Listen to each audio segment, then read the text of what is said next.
The smell of garlic and fresh basil filled the air as she carried another tray of steaming pasta to table 12.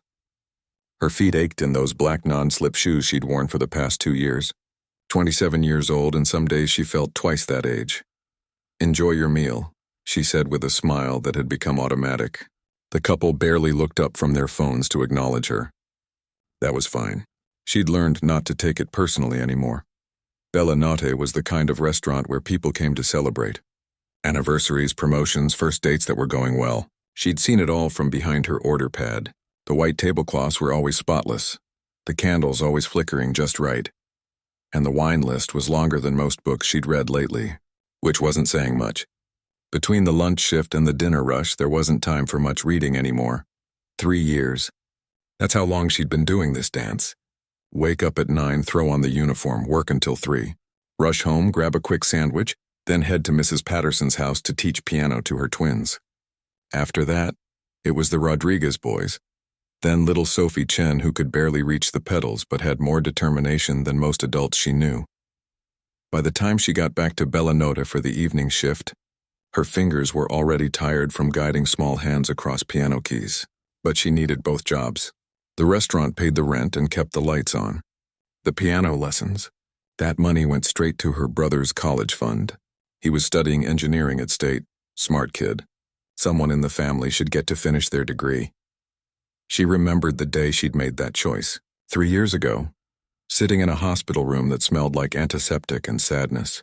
Her father had looked so small in that bed, the stroke having stolen his speech and half his movement. The medical bills were stacking up faster than she could count. Her younger brother was only 17, her sister just 15. Someone had to keep the ship afloat. The acceptance letter from the conservatory had been sitting on her dresser, unopened for 2 weeks by then. Full scholarship. They'd called her a prodigy when she was younger. State champion at 16. She'd played Carnegie Hall as part of a youth competition. The judges had said she had something special, something you couldn't teach. But you can't pay hospital bills with potential. You can't feed teenagers with dreams.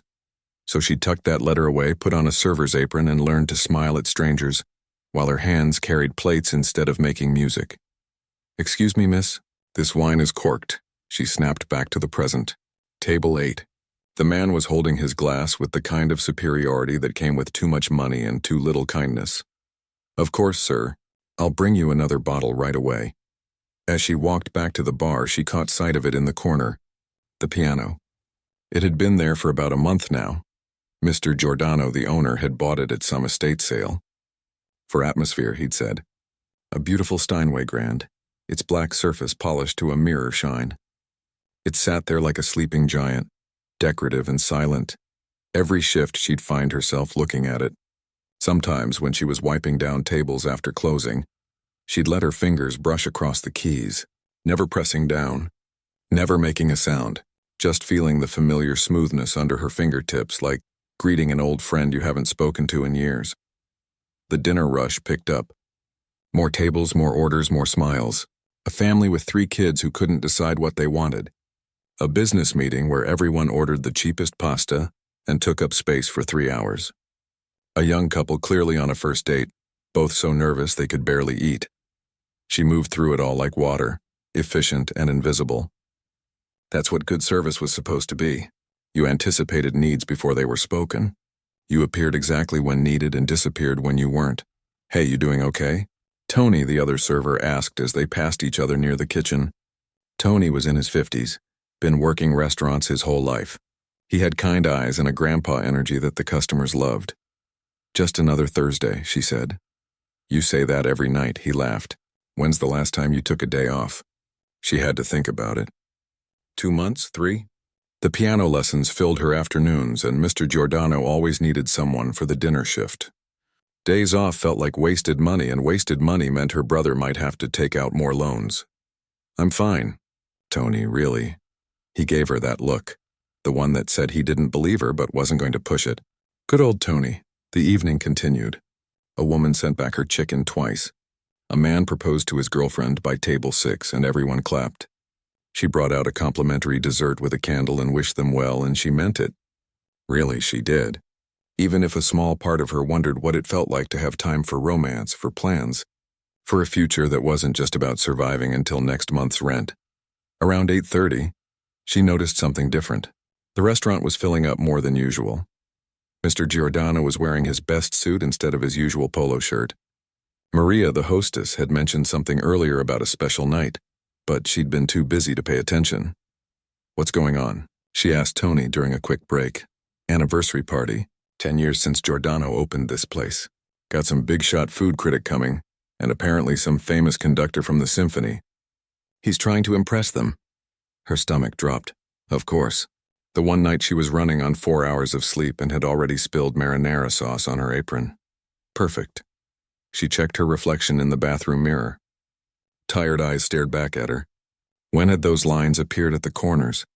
She was only 27, but tonight she looked older. She splashed some cold water on her face, fixed her ponytail, and headed back out. The next 3 hours were a blur. More tables, more orders, more wine to pour and bread to bring, and is everything to your satisfaction? She spotted the critic, a thin man with gray hair who took notes between every bite. The conductor sat with him, a woman with sharp eyes who seemed to notice everything, and through it all that piano sat there in the corner. Silent, waiting. She'd given up that life. Made peace with it. Or so she told herself on the good days. Her brother would graduate next year. Her sister was doing well in high school. Dad was in a care facility now, stable if not improving. She'd done what she had to do. But sometimes in the quiet moments between orders she'd remember what it felt like. The weight of the keys under her fingers. The way a room would go silent when she played. The feeling of disappearing into the music until nothing else existed. As she cleared table 15, carrying dirty plates back to the kitchen, she didn't notice Mr. Giordano watching her. Didn't see the way his eyes followed her gaze to the piano. Didn't know that in just a few minutes everything was about to change. Sometimes life waits until you've completely given up on your dreams. Then, when you least expect it, when you're just trying to survive another shift with aching feet and tired hands, it offers you one more chance. She just had to be brave enough to take it. The kitchen doors swung shut behind her as she set down the stack of dirty plates. Her lower back was screaming now, that familiar ache that always showed up around hour 6 of a shift. She rolled her shoulders, trying to work out the knots. "Table 9 needs water refills," Maria called out from the hostess stand. She grabbed a pitcher and headed back out. The restaurant was packed now, every table full of well-dressed people celebrating Mr. Giordano's anniversary. The air buzzed with conversation and laughter. She weaved between tables, refilling glasses, her movements practiced and smooth. That's when she found herself standing next to it. The piano. She'd taken the long way to table 9 without even realizing it. Her feet had carried her here on autopilot, like they'd been doing for weeks. Up close, it was even more beautiful. The wood gleamed under the soft lighting. She could see her reflection in its polished surface, distorted and dreamlike. Her right hand drifted toward the keys. Just to touch them. Just for a second. Beautiful, isn't it? She jumped, nearly dropping the water pitcher. Mr. Giordano stood beside her, his hands in his pockets, looking at the piano with something like sadness in his eyes. "I'm sorry, Mr. Giordano, do you play?" he asked. The question hung in the air between them. She could lie. Should lie. What was the point of bringing it up? But something in his kind face made her tell the truth. "I used to." "Used to?" He raised an eyebrow. "That's a shame. This beauty hasn't been played since I bought it. Thought I'd get a pianist to come in on weekends, but they all want too much money." He chuckled, but there was disappointment underneath it. Now it just sits here looking pretty. She nodded, not trusting herself to speak. Her throat felt tight. "The pianist I hired for tonight canceled 2 hours ago," he continued, almost talking to himself now. "Said he had food poisoning." "Can you believe that? On my anniversary night?" He sighed, looking around at all the tables. "I wanted everything perfect. The critic, the conductor, all these people. I wanted them to remember this night." He turned to her then, really looked at her. In 3 years of working for him, she'd never seen this expression on his face. Hopeful, a little desperate. "You said you used to play. How long ago?" 3 years, she said quietly. Would you consider playing something?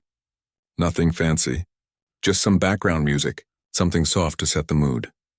He saw her hesitation and quickly added, "I'll pay you extra, of course." Double your hourly rate for whatever time you spend at the piano. Her heart was pounding so hard she could hear it in her ears. This was crazy. She hadn't performed in years. Her hands were rusty.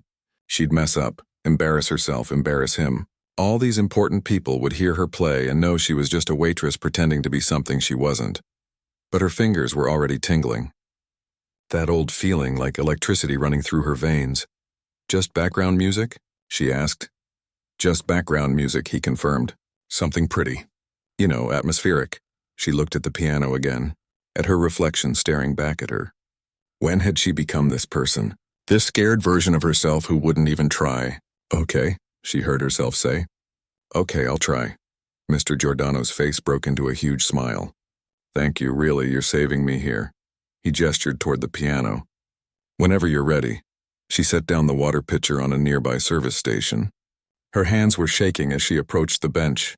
It felt like walking toward a cliff edge, thrilling and terrifying at the same time. She sat down slowly. The bench was the perfect height. Of course it was. The Steinway family knew what they were doing. Her feet found the pedals naturally, muscle memory kicking in after 3 years of silence.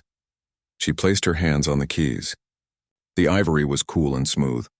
She'd forgotten how good that felt. How right. What should she play? Something safe. Something she couldn't mess up even if she tried. Her mind scrolled through a catalog of pieces she'd learned over the years. Dozens of them.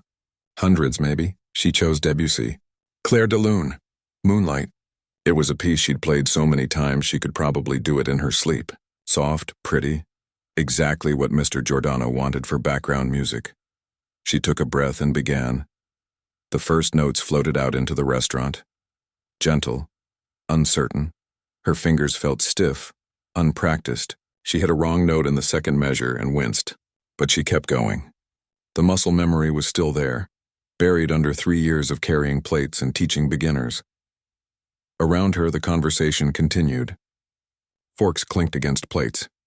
Wine glasses were raised. Nobody was really listening. She was just part of the atmosphere like the candles and the white tablecloths. And that was fine. That was safe. But something was happening as she played. Her fingers were warming up, remembering. The stiffness was melting away. The notes started flowing more smoothly. Her shoulders relaxed. Her breathing slowed. She'd forgotten this feeling. The way the rest of the world faded when she played. The way time stopped meaning anything. It had been 3 years since she'd felt this free. The piece built toward its gentle climax, those beautiful arpeggios that sounded like moonlight on water. Her hands moved across the keys with more confidence now. This was still in her. The music had been waiting, patient and quiet all this time. As the final notes died away, she sat very still. Her eyes were closed. She didn't want to open them and remember where she was. She wanted to stay in this moment just a little longer. Then she heard it. Not the roar of applause. Just a few people clapping. Maybe 5 or 6. She opened her eyes and glanced around. A couple at table 7 were smiling at her. An older woman by the window nodded her approval. Most people hadn't even noticed the music had stopped. That should have been enough. She should have stood up, gone back to her tables, collected her extra pay from Mr. Giordano and called it a night. But her hands were still on the keys. 3 years. 3 years of pushing down every feeling, every dream, every part of herself that wasn't useful for survival. 3 years of being small and quiet and practical. 3 years of walking past this piano and pretending it didn't matter. Something cracked open inside her chest. Not breaking, opening. She looked across the room and caught sight of the conductor. The woman was watching her now. Actually watching her. Not looking at her phone. Not talking to her companion. Just watching with these intense, intelligent eyes. What if? Those 2 words. What if she stopped playing it safe? What if, just for one night, just for one song, she played what she actually wanted to play? The piece came to her mind instantly. Rachmaninoff, Piano Concerto No. 2, the piece she'd been preparing for her conservatory audition. The piece she'd practiced until her fingers bled because she wanted it to be perfect. The piece she'd never performed for anyone except her piano teacher, in a dusty practice room that smelled like old wood and rosin. It was too big for background music. Too powerful. Too personal. It would draw every eye in the restaurant. If she messed it up, everyone would notice. Her heart was racing again. Not from fear this time, from something else. Something that felt almost like hunger. She could feel the opening chords in her bones already, the way they would thunder through the restaurant, the way her whole body would have to move with the music. This wasn't a piece you played sitting still. Just background music, Mr. Giordano had said. But her hands were already moving to the keys, already positioning themselves for those opening chords. Some part of her, the part that had been sleeping for 3 years, was waking up, and it was done being quiet.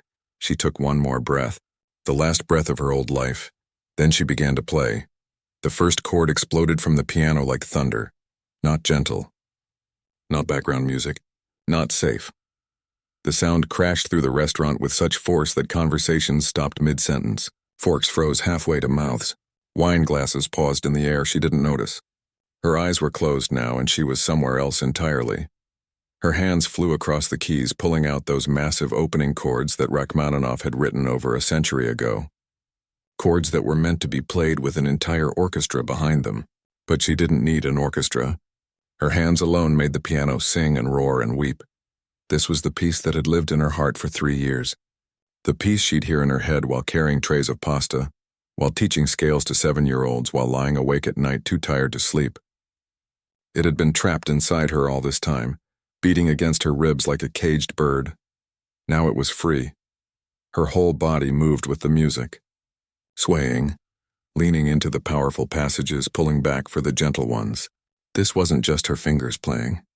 It was her shoulders, her back, her breath, her entire soul pouring out through 88 keys. The piece demanded everything. Rachmaninoff didn't write easy music. He wrote music that tested you, that pushed you to your absolute limit.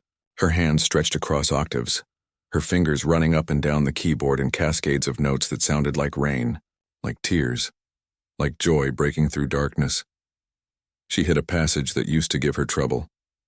A section where the left hand and right hand seemed to want to do completely different things. 3 years ago, she'd practiced this part for hours every day, working through the frustration until her hands finally understood what her brain was telling them. Her hands still remembered. They knew exactly what to do. Around her, the restaurant had gone completely silent. Even the kitchen noise seemed to have stopped. Every single person was staring at her now. The young couple on their first date sat with their hands clasped together on the table. The business people had forgotten their meeting entirely. The family with 3 kids sat perfectly still, even the youngest one transfixed. At table 12, the food critic had set down his pen. His mouth hung slightly open. Next to him, the conductor leaned forward in her chair, her eyes sharp and focused. She recognized what she was hearing. This wasn't amateur playing. This was something else entirely. Tony stood by the kitchen door, his tray forgotten in his hands. In all his years working restaurants, he'd never seen anything like this. He'd known this girl for 3 years, watched her work herself to exhaustion. Never complained, never caused drama, just showed up and did her job. He'd thought he knew her. He hadn't known her at all. Mr. Giordano was frozen by the bar, tears running down his face without him even realizing it. This wasn't what he'd asked for. Not even close. But somehow it was so much better. His anniversary party would be remembered, all right. Not for the food or the wine or the important people. For this moment. For this impossible, beautiful moment. The piece moved into its second theme. The melody was heartbreaking, full of longing and loss. Every note seemed to carry the weight of something precious that was gone and could never come back. She played it like she was telling her own story. All those dreams she'd packed away. The scholarship letter she'd never opened. The audition she'd never attended. The life she'd never lived. It was all there in the music, transformed into something beautiful instead of bitter. Her fingers ached.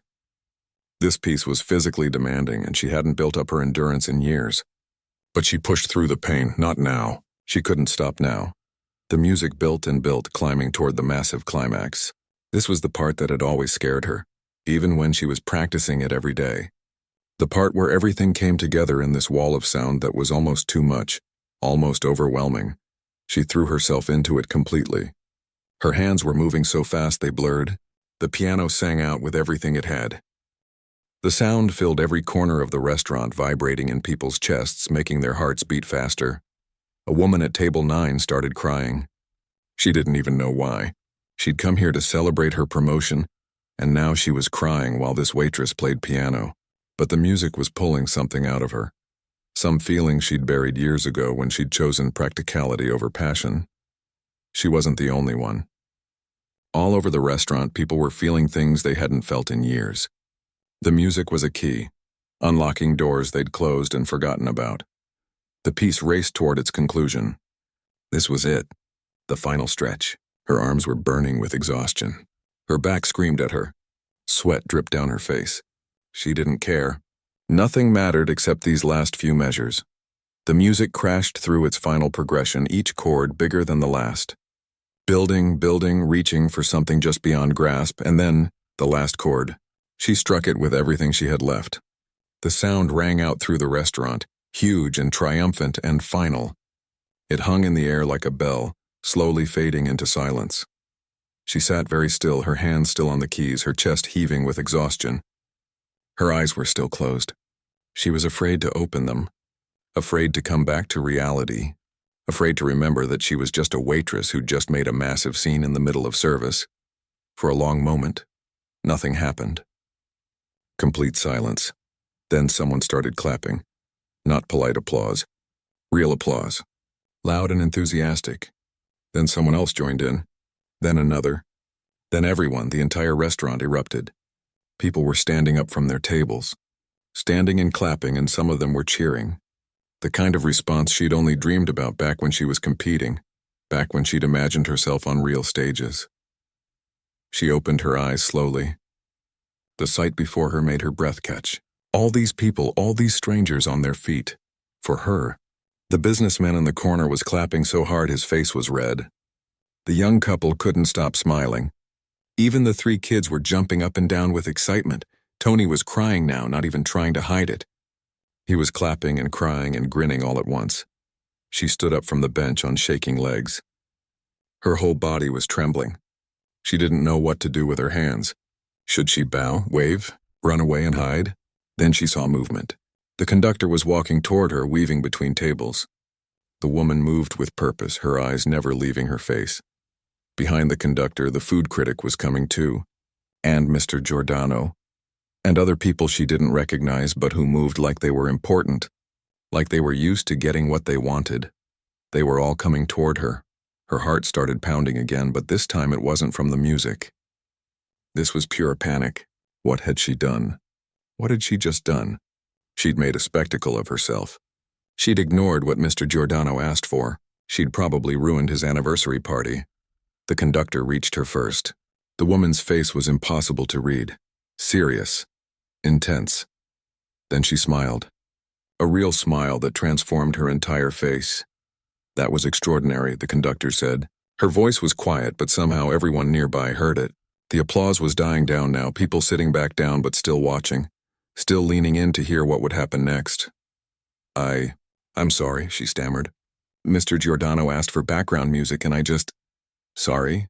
The conductor laughed. It was a warm sound, genuine and surprised. You have nothing to apologize for. What's your name?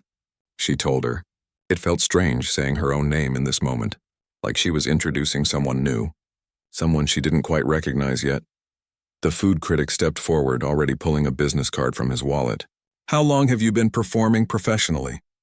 He asked. That's when she had to tell them. Had to explain that she wasn't a performer at all. That she was just a waitress who used to play piano before life got in the way. The words came out in a rush, tumbling over each other. About her father. About her siblings.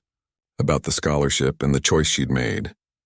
She didn't know why she was telling these strangers her whole life story. Maybe because they'd just heard it anyway. In the music. The conductor listened to every word, her expression growing more thoughtful. When she finished talking, there was another moment of silence. Then the conductor said something that would change everything. I have a proposal for you. The conductor's words hung in the air. A proposal. She could barely process what was happening. 5 minutes ago, she'd been refilling water glasses. Now she was standing here, surrounded by people who seemed to think she was something special. I'm the conductor of the Chicago Symphony, the woman continued. We're planning a benefit concert in 6 weeks. It's a special event featuring emerging talent alongside our established musicians. I'd like you to be one of our featured soloists. The restaurant started spinning. She grabbed the edge of the piano to steady herself. What? No, I can't. I'm not. I haven't trained in years. I work 2 jobs. I don't even own proper concert clothes. The excuses tumbled out before she could stop them. The conductor's expression softened. I understand this is overwhelming, but what I just heard wasn't someone who stopped training. That was someone who kept the music alive inside them, even when circumstances didn't allow you to practice. That's rare. Technique can be refined. But what you have, that emotional honesty, that connection to the music, that can't be taught. The food critic stepped closer, holding out his business card. I'm writing about tonight's performance for tomorrow's paper. By morning, people all over the city are going to know what happened here. You have something special. Don't waste it. More people were gathering now. A tall man in an expensive suit introduced himself as someone who managed concert pianists. A woman with kind eyes said she ran a foundation that supported artists. They were all talking at once, handing her cards, telling her about opportunities. It was too much. Way too much. Mr. Giordano appeared at her elbow, gently steering her away from the crowd. Take a breath, he said quietly. You don't have to decide anything right now. She nodded, grateful.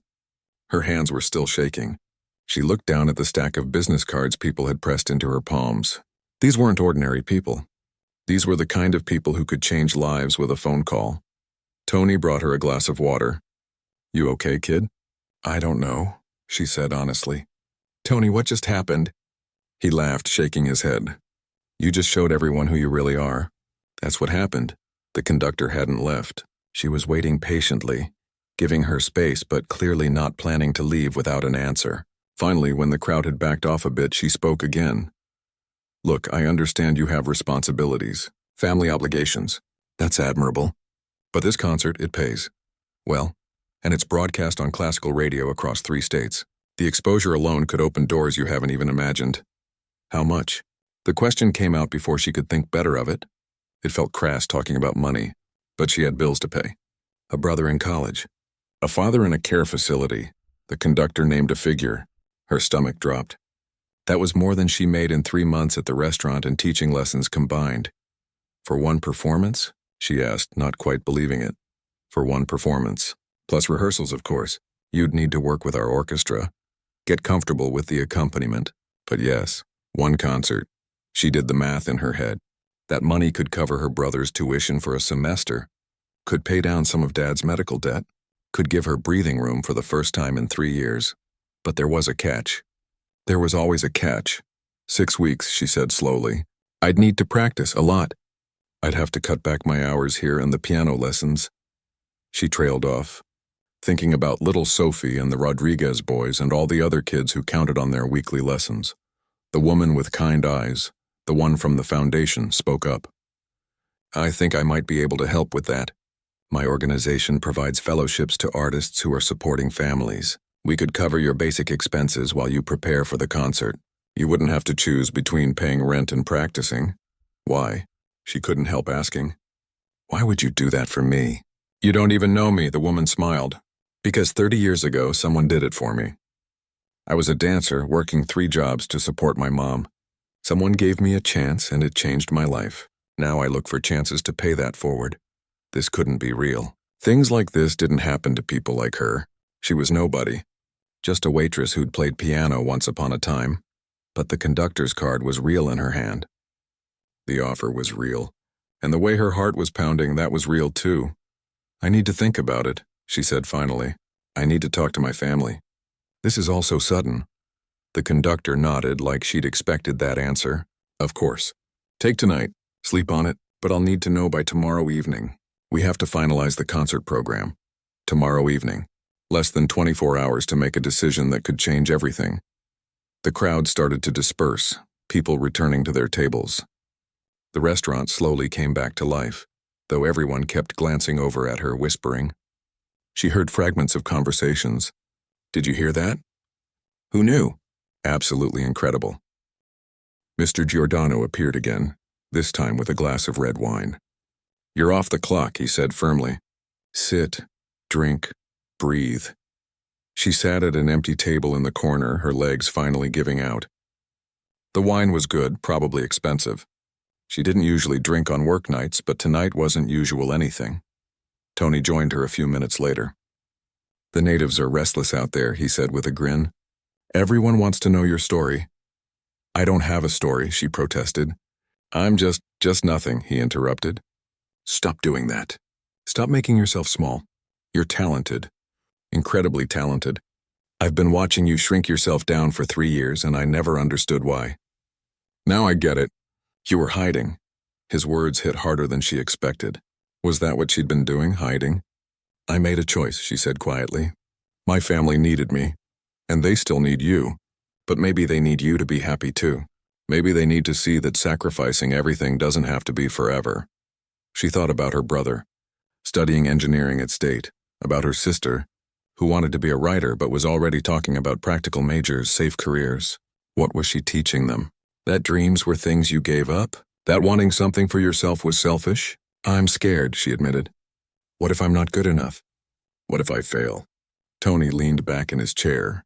What if you're amazing? What if you succeed? Seems to me that scares you more. He was right. She'd gotten comfortable with sacrifice, comfortable with being practical. Success, real success, that was terrifying. Because success meant hoping again, and wanting things left you vulnerable to losing them. Her phone buzzed. A text from her brother. Hey sis, how's the shift? Don't forget to eat something, sweet kid. Always checking on her. She thought about what that fellowship money could mean. She could still help him. Still be there for the family. But maybe, just maybe, she could have something for herself too. Another text came through. This time from her sister. Can't wait to see you this weekend. I wrote a new poem. Want to show you? Her sister, still holding on to her writing dreams despite watching her older sister give up music, still believing that maybe somehow creative things mattered. What kind of example was she setting? The conductor was still in the restaurant having dinner with the food critic. Every so often the woman would glance over, not pressuring, just reminding her the offer was there. 6 weeks. 1 performance. A chance to step back into the world she'd left behind. She pulled out the stack of business cards. The conductor, the critic, the manager, the foundation director, and several others, people who'd slipped her their information while she was still in a daze. These weren't just cards. They were doors, and someone was offering to help her open them. She picked up her phone and opened a new text message. Started typing to her brother and sister. Something happened tonight. Something big. Need to talk to you both. Are you free tomorrow morning? Her brother responded immediately. Everything okay? She smiled, tears suddenly blurring her vision. Yeah, I think maybe it is. She looked across the restaurant at the piano, still sitting there in the corner. It wasn't just furniture anymore. It wasn't just a reminder of what she'd lost. Tonight it had been a bridge, a way back to herself. Tony was watching her, and he must have seen something change in her face because he grinned. You're going to do it, aren't you? She took a deep breath, let it out slowly, felt the weight of 3 years of playing it safe, of choosing security over dreams, of making herself smaller and smaller until she almost forgot who she really was. I think I am, she said. I think I'm going to do it. He reached across the table and squeezed her hand. Good, it's about damn time. She laughed, and it felt good. When was the last time she'd really laughed? Not the polite customer service laugh, but a real one, from deep in her belly. The conductor caught her eye from across the room. She raised her wine glass slightly, a question in her eyes. She raised her own glass in return. A yes, a maybe. A we'll see tomorrow. But in her heart, she already knew the answer. She'd spent 3 years being sensible, being responsible, being safe. Tonight, she'd remembered what it felt like to be brave, and brave felt better than safe ever had. 6 weeks felt like 6 minutes and 6 years all at once. She'd said yes. Called the conductor the next morning, hands shaking as she dialed, and said the word that changed everything. Yes. Her brother had cried when she told him. Happy tears, but still. Are you kidding me right now? He'd said through the phone. This is incredible. This is what you were supposed to be doing all along. Her sister had driven home from school that weekend just to hug her. I'm so proud of you, she'd whispered. You're showing me it's okay to want things. Those words had stuck with her through everything that came after. The fellowship from the foundation came through within days. Enough to cover her rent, her bills, her dad's care facility payments. She cut her hours at Bella Nora down to 2 shifts a week. Mr. Giordano had been more than understanding. "Go," he'd said, tears in his eyes again. "Make us proud." She'd kept teaching the piano lessons. The kids needed her, and honestly, she needed them too. Little Sophie's determination reminded her why she loved music in the first place. The Rodriguez boys kept her humble when she started overthinking things. "Just play it like you mean it," the older one had said during a lesson with the kind of wisdom only a 9-year-old could deliver. The rest of her time became about practice. Real practice. The kind she used to do before life got complicated. She found a practice room at the community center that let her use their piano for free after she explained what was happening. The room was small and dusty and the piano was out of tune, but she didn't care. She played for hours every day until her fingers were sore and her back ached, and she couldn't see the sheet music through tired eyes. Rachmaninoff was even harder than she remembered. There were passages that made her want to cry with frustration. Her hands would cramp up right in the middle of a complicated run. She'd mess up the same measure 15 times in a row and want to put her head down on the keys and give up. But she didn't give up, because every time she thought about quitting, she remembered that night at Bella Nota, the way the music had felt pouring out of her after 3 years of silence, the way people had stood and clapped like she'd given them something precious. She couldn't let that moment be just a moment. It had to become something more. The conductor, whose name was Catherine, checked in once a week. She'd come to the practice room sometimes just to listen and offer advice. She was tough but fair, pushing her to be better while reminding her she was already good enough. "You're overthinking this passage," Catherine said one afternoon, 3 weeks before the concert. "You're playing the notes, but you're not playing the music." "What's this section about? What's it trying to say?" She stared at the sheet music. "I don't know. Longing, maybe? Reaching for something? Then play that. Stop worrying about perfect technique and tell me the story." She tried again. This time she closed her eyes and thought about the last 3 years. About dreams deferred, about wanting something so badly it hurt, about finally getting a second chance. Her hands found the notes, but more than that, they found the emotion underneath. The passage came alive. "There," Catherine said softly. "That's it. That's what they'll come to hear." The weeks blurred together. Practice, teach lessons, work her 2 shifts, practice more. She barely slept. Existed on coffee and determination, and the growing belief that maybe, just maybe, she could actually do this. Her brother came to visit 2 weeks before the concert. Sat in the practice room and listened to her play the whole piece through. When she finished, he was quiet for a long moment. "What?" she asked, suddenly nervous. "Was it bad?" "It was beautiful," he said. "But also I'm sorry." "For what?" "For letting you give up everything for us. I knew you had that scholarship. I knew what you were sacrificing. I was 17 and selfish, and I let you do it anyway." She sat down next to him on the bench. "You were a kid. You didn't let me do anything. I made a choice. But you shouldn't have had to. Maybe not. But I did, and I'd do it again. You're graduating next year because of that choice. That matters." He leaned his head on her shoulder, something he hadn't done since he was little. "Just promise me something. After this concert, don't give up again. Whatever happens, keep playing. The world needs to hear you," she promised, and she meant it. The day of the concert arrived faster than she thought possible. She woke up with her stomach in knots. This was real. This was actually happening. In 8 hours, she'd be on stage at Symphony Center in front of hundreds of people. The foundation director had taken her shopping for concert clothes the week before. They'd found a simple black dress that was elegant without being flashy. "You want them looking at your hands, not your outfit," the woman had said wisely. She got to the venue 3 hours early. The stage was massive. The seats seemed to go on forever. She stood in the wings, staring out at the empty hall, trying to breathe. "First time on a stage this big?" Catherine appeared beside her. "Is it that obvious? You look terrified." "I am terrified," Catherine smiled. "Good, that means you care. The day you're not nervous is the day you should worry." She put a hand on her shoulder. "You've done the work. You're ready. Now you just have to trust yourself." The hall started filling up around 6. She peeked through the curtain and her heart nearly stopped. It was packed. Every seat filled. She saw Mr. Giordano in the 3rd row with Tony, and the entire staff from Bella Notte. Her brother and sister sat in the front row, dressed up and looking more grown up than she remembered.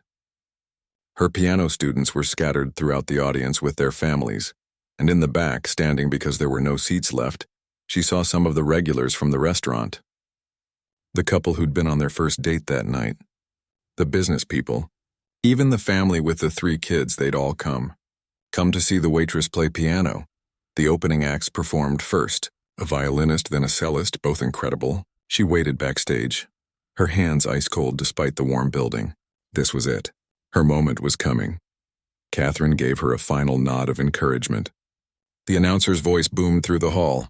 And now, please welcome our final soloist of the evening, performing Rachmaninoff's Piano Concerto No. 2. Her legs moved on autopilot.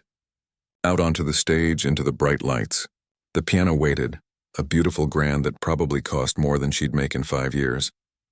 The orchestra sat behind her, instruments ready. She sat down, adjusted the bench, placed her hands on the keys. The hall was completely silent. Hundreds of people holding their breath, waiting. She thought about that night at Bella Nota, about playing Claire de Lune and thinking it would be enough. About the moment she'd decided to be brave instead of safe.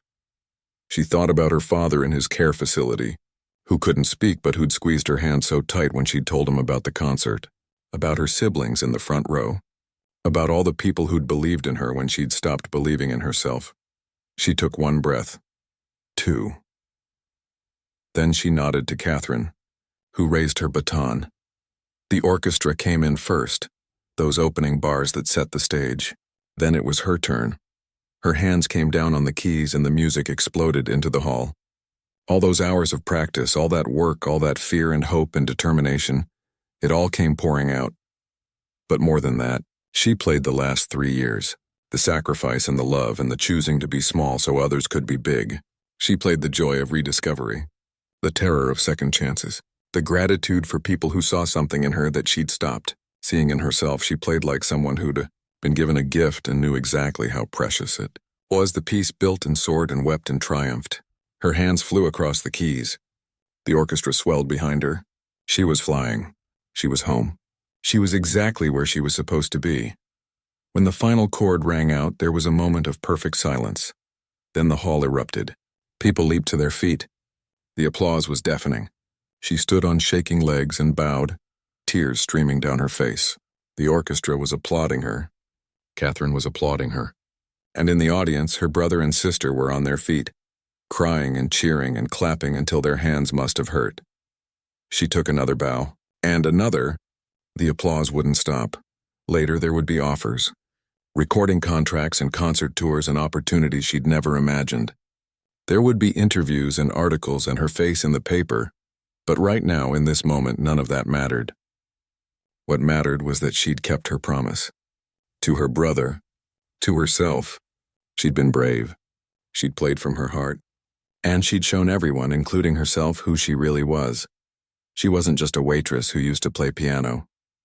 She was a pianist. Always had been. She'd just forgotten for a little while. The applause finally died down. She walked off stage, her legs barely holding her up. Catherine met her in the wings, pulling her into a tight hug. "You did it," Catherine whispered. "You really did it." She nodded, unable to speak past the lump in her throat. Behind her, through the curtain, she could still hear the audience. Still excited, still buzzing with what they'd just witnessed. A moment that would stick with them, that they'd talk about for years. The evening that a waitress played a gentle tune, and then transformed everything with her piano masterpiece. Not just the evening. Her whole life. Everything had changed. And for the first time in 3 years, she couldn't wait to see what came next.